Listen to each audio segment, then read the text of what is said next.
Apakah ruh yang udah meninggal ketemu sama yang udah apa? Ya ketemu, Pak. Ketemu.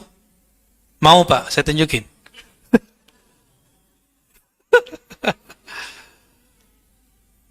Tunggu aja, Pak. Nggak berapa lama lagi. Ya. Ketemu. Itu sebabnya seorang yang mengerti bab ini, dia mau hanya dikubur di kuburan orang Islam. Sesama mukmin. Terganggu, Pak, kalau ada yang kafir. Kan disiksa terus, kan kedengeran terus tetangga dia. Au, au, gitu. Aduh, gak kuat kita, gak kuat. Dengerin orang disiksa, gak kuat. Maka kadang-kadang kita diminta, ditidurkan kalau dikubur ntar.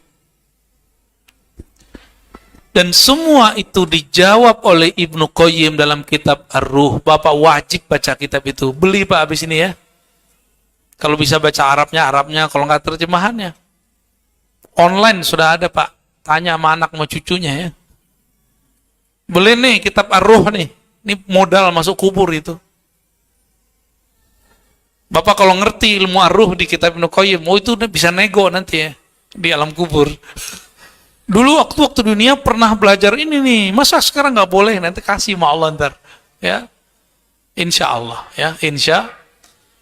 Yang kedua, bisakah orang yang sudah meninggal ketemu orang yang hidup? Dijawab oleh Ibnu Qayyim dengan kisah yang banyak sekali dan riwayat yang banyak sekali. Bisa.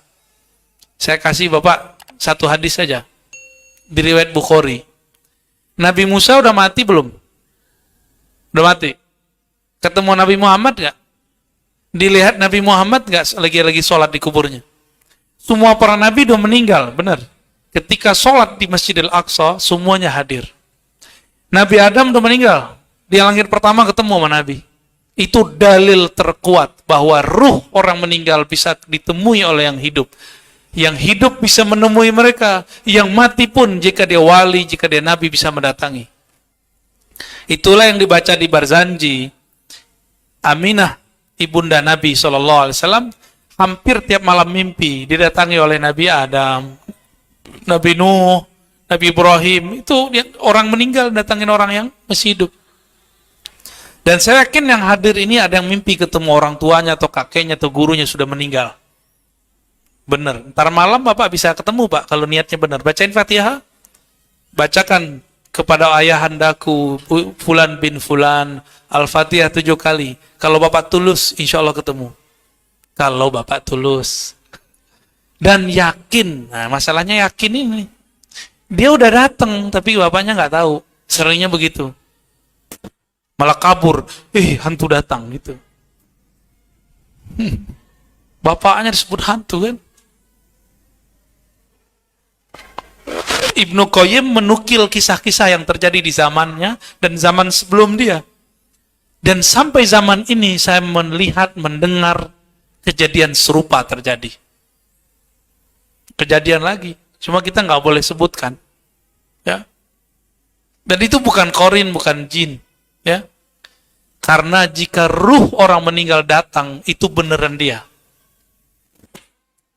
Itu beneran dia. Ya. Ada seseorang berutang sama saya dulu. Waktu kita masih mahasiswa. Duit 500.000, 1 juta. Lagi mahasiswa, zaman-zaman dulu banyak gak tuh? Banyak. Meninggal lah yang ini. Saya udah bilang sama dia dulu, Bang, ente jangan ngamalin zikir setan ini. Jadi dia punya zikir iblis. Zikir tapi zikir iblis, Pak. Ada tuh torikotnya tuh. Torikot iblisiyah. Azaziliyah. Diamalin, saya bilang, Bang, hati-hati. Kawan saya satu meninggalnya kepalanya di WC, Allah benturkan lewat malaikat maut ke WC. Plek. Tersungkur, Pak, kepalanya itu. Dan saya sudah dengar 2 orang dan sudah melihat 2 orang kejadian itu. Zikir setan, ya. Dia merasa dirinya adalah Allah. Datang, Pak, hari ke-7 datang dia. Diem aja mukanya kayak gak jelas, ya, kayak ketakutan. Kita mau nagih hutang dia gimana? Ada orang berutang sama kita. Kita mau nagih, wajahnya ketakutan gak? Akhir-akhir begitu, Pak. Tapi dia nggak bisa ngomong. Ya, cuma dari wajahnya saya bisa paham. Kamu punya utang ya? Dalam hati gitu aja. Oh, dia punya hutang. Tapi saya kira dia masih hidup. Bangun tidur, saya pergi kampus ngajar. Di parkiran, tukang parkirnya ponakan dia. Padahal saya nggak kenal ponakan dia. Dia bilang, kamu teman omku ya? Saya bilang, siapa ommu? Oh, Om Fulan. Oh ya, 7 hari yang lalu meninggal. Saya ketemunya malam ke-7.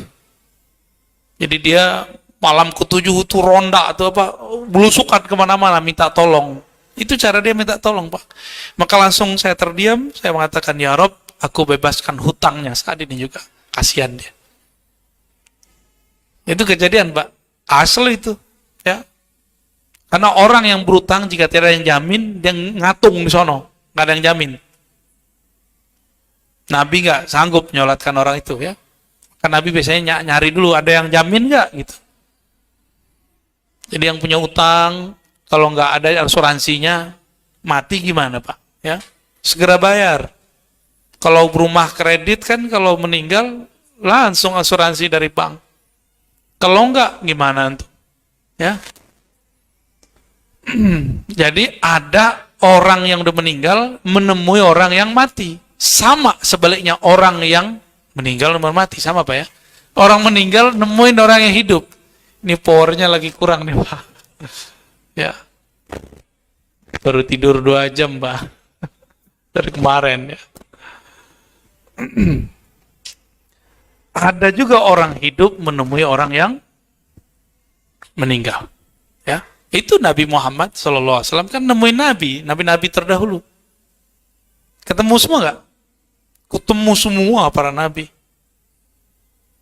Mau antum ilmunya? Paling takut.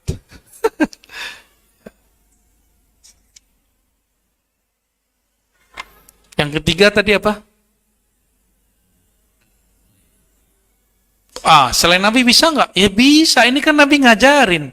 Jika engkau berjalan melewati kuburan, bacalah assalamualaikum. Itu kan ngajak ngobrol, Pak. Kita kalau baca assalamualaikum berarti mau kenalan kan? Assalamualaikum. Nah, mau bertamu kita. Untungnya kita nggak bisa dengar semua. Kalau bisa dengar semua, berebut. Mereka bilang kirimin Fatihah dong, bang, Fatihah bang, kirim dong, bang. Begitu kalau antum mau dengar. Ya. Saya punya guru, kan saya udah cerita sebelumnya. Guru saya Syekh Muhammad Nuruddin Al-Khalidi. Mau ke surau gurunya, lewat kuburan, tahun-tahun 70-an. Tahun 70-an ya. Bapak udah hidup kan, udah lahir kan? Udah nongol di dunia ya. Tiba-tiba sir dia membimbing, mengatakan bacakan Fatihah untuk orang yang dikubur. Dia bacakan. Dia dengar saat itu orang kayak dapat kiriman makanan, makan mereka semua. Kayak di warung Padang itu Pak, punya plok semua gitu. Dia dengar. Dengan telinga apa dia dengar itu? Tentu dengan telinga ruhaninya. Karena yang bisa mendengar ruhani cuma ruhani. Tapi kalau salafi nggak percaya Pak. Nggak percaya dia. Dianggap itu khurafat. Yang tahu alam gaib cuma Allah. Lah terus hadis Nabi berinteraksi alam gaib apa dong? Yang tahu alam gaib cuma Allah dan orang-orang yang diizinkan oleh Allah. Nabi diizinkan, ulama yang ahli kolbu diizinkan. Ya. Langsung saja saya nanya. Ketika saya membaca surat 47 di ayatnya ayat 4 akhir, di situ dikatakan bahwa Allah itu tidak kan bagi di jalan Allah. Kemudian saya lupa, ini saya baca aja. Allah itu memberi petunjuk kepada mereka dan memperbaikinya. Nah, saya memahaminya. Yang sebetulnya ini adalah terjadi pada mimpi saya ketika ketemu dia. Saya terjaga, putus, maka pada kesempatan ini saya tampung. Ya. Baik. Kalau mimpi ketemu orang yang masih hidup, yang orangnya kita anggap baik, Bapak anggap saya, mungkin Bapak anggap saya baik, Pak. Alhamdulillah. Saya ini banyak dosa, Pak. Ya. Nih, antum jangan nilai saya ini sempurna. Saya ini banyak dosa. Dan saya tahu dosa saya sendiri. Ya. Tapi saya sadar saya punya dosa, maka saya minta ampun kepada Allah. Namun setiap kali minta ampun kepada Allah, itu nurnya nyebar-nyebar, Pak. Itu mungkin yang datang ke mimpi Bapak itu. Jadi kalau Bapak sudah tasdik kepada seseorang, sudah percaya dengan ilmu seseorang, sudah cinta, itu masuk ke alam bawah sadar. Ketemu dalam mimpi. Dan itu benar. Yang masuk itu nurnya. Dan Bapak baru satu dari sekian orang, dan banyak sebenarnya Pak, yang mengalami itu dengan guru-gurunya. Ya, saya mengalami dengan guru-guru saya. Guru saya yang hidup ataupun sudah meninggal. Saya mengalami itu. Itu nur mereka. Dan itu bukan setan. Ya. Cuma kalau ada kalam di situ, tentang perintah zikir tertentu, jangan langsung diamalkan. Konfirmasi dulu sama yang masih hidup. Ya. Siapa tahu ntar pemahaman kita waktu kita mendengar tidak cocok dengan yang dikalamkannya. Kan banyak yang begitu. Ya. Sebagian ulama kita menganggap bahwa tidak hanya nabi yang bisa yang tidak bisa diserupai oleh setan, wali juga. Cuma saya nggak sepakat. Wali juga bisa Pak diserupai oleh setan, apalagi ulama, apalagi orang kayak saya nih yang nggak jelas ini ya.